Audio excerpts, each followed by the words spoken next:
शैलपुत्रीति द्वितीयं ब्रह्मचारिणी तृतीयं चन्द्रघण्टेति कुष्माण्डेति चतुर्थकं पंचम स्कंदमातेति षष्ठं कात्यायनी तथा सप्तम कालरात्रेति महागौरीति चाष्टमं नवमं सिद्धिदात्री च नवदुर्गा प्रकीर्तिता। प्रत्येक मनुष्यर शरीर रे आद्याशक्ति कूलकुंडलिनी रूपे विराजिता। सृष्टिर प्रथम उच्चारण माँ। से गर्भधारिणी, लालन पालन कर्त्री तथा त्याग, दया, क्षमा और ममतार प्रतीकात्मक रूप। मांकर उपासना इतिहासर वर्ग बंधनी ठारू मध्य बहु पुरातन। आद्याशक्ति भावे से सर्वशक्तिमयी। माँ नारी, ममतामयी, स्नेहमयी, करुणामयी, निज हाथे गढ़ी दिए उजुड़ा संसार। आउ जेतेबेले ए धरारे पापी मानंकर पापर भार बढ़ी जाइथाए सेतेबेले से चंडी, काली, दुर्गा रूप धारण करी पापी मानंकर विनाश करिथांती।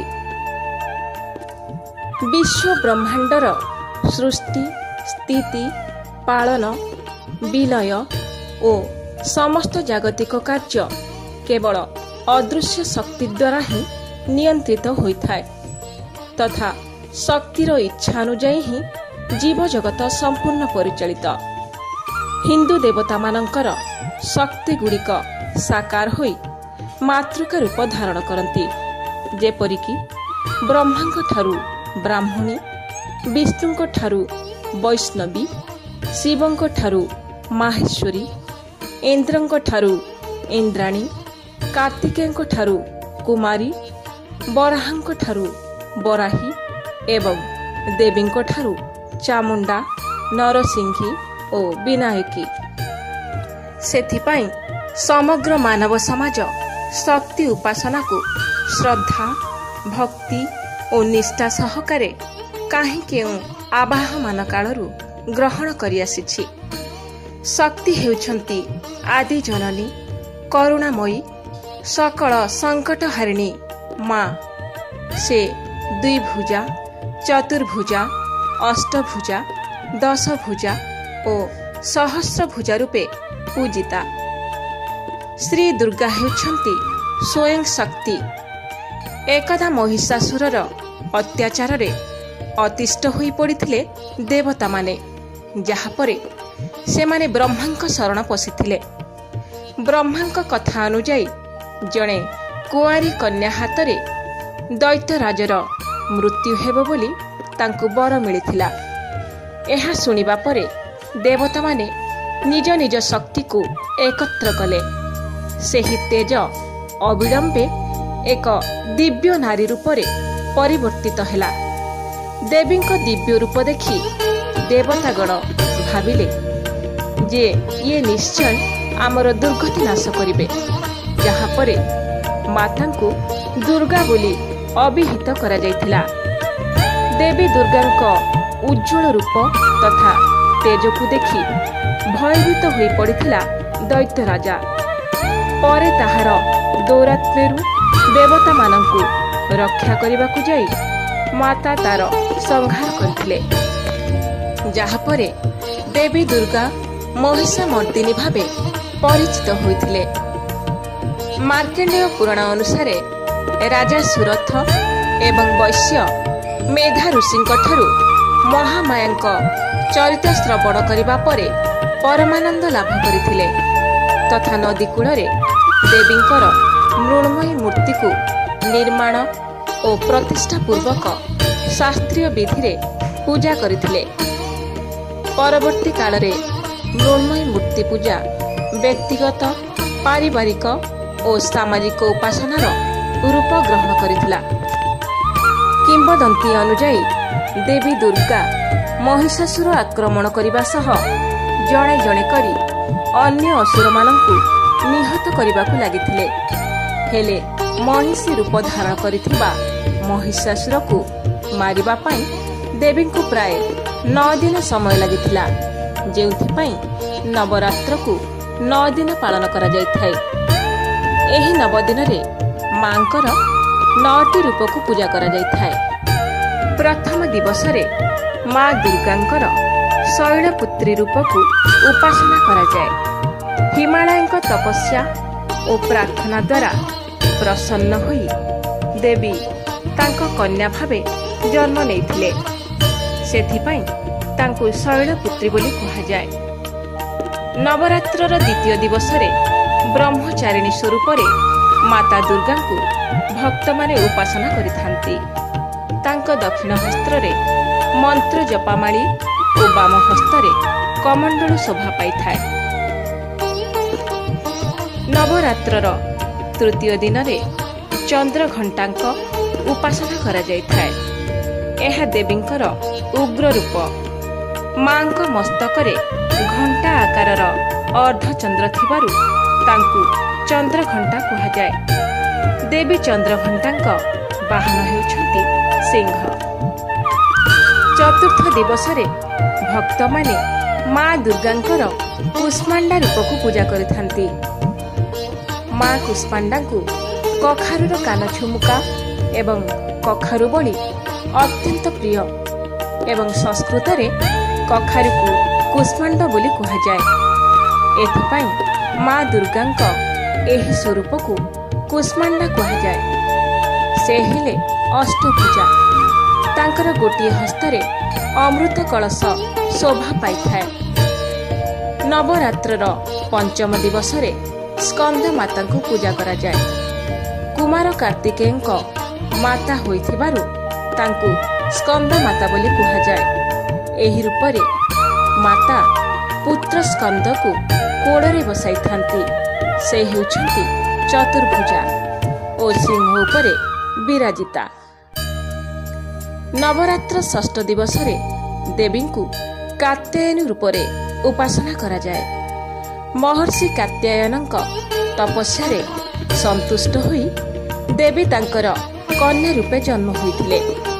ଭଗବାନ କୃଷ୍ଣଙ୍କୁ ପତି ରୂପେ ପାଇବାକୁ ବ୍ରଜ ଗୋପୀମାନେ ଦେବୀ କାତ୍ୟାୟନୀଙ୍କୁ ଆରାଧନା କରିଥିଲେ। ନବରାତ୍ର ସପ୍ତମ ଦିବସରେ ଦେବୀଙ୍କୁ କାଳରାତ୍ରି ସ୍ୱରୂପରେ ଉପାସନା କରାଯାଇଥାଏ। ଏହି ରୂପରେ ତ୍ରିନେତ୍ର ଧାରିଣୀ, ଶରୀରର ବର୍ଣ୍ଣ ଅନ୍ଧକାର ଭଳି ଗାଢ଼ କଳା, ଚତୁର୍ଭୁଜା ଦେବୀ ଗର୍ଦ୍ଧବ ଉପରେ ଆରୂଢ଼ ହୋଇ ହାତରେ ଲୌହ ଖଡ୍ଗ ଧାରଣ କରିଥାନ୍ତି। ନବରାତ୍ରର ଅଷ୍ଟମ ଦିବସରେ ଦେବୀଙ୍କୁ ମହାଗୌରୀ ସ୍ୱରୂପରେ ଉପାସନା କରାଯାଇଥାଏ। ଏହା ଦେବୀଙ୍କର ସୌମ୍ୟ ରୂପ। ଏହି ରୂପରେ ବୃଷଭ ବାହିନୀ ଦେବୀଙ୍କ ଶରୀରର ବର୍ଣ୍ଣ ଗୌର, ଶ୍ୱେତ ବର୍ଣ୍ଣ ପରିହିତା ଦେବୀ ଚତୁର୍ଭୁଜା ଓ 2 ହସ୍ତରେ ଡମ୍ବରୁ ଓ ତ୍ରିଶୂଳ ଧାରଣ କରିଥାନ୍ତି ଏବଂ ଅନ୍ୟ 2 ହସ୍ତରେ ଅଭୟ ପ୍ରଦାନ କରିଥାନ୍ତି।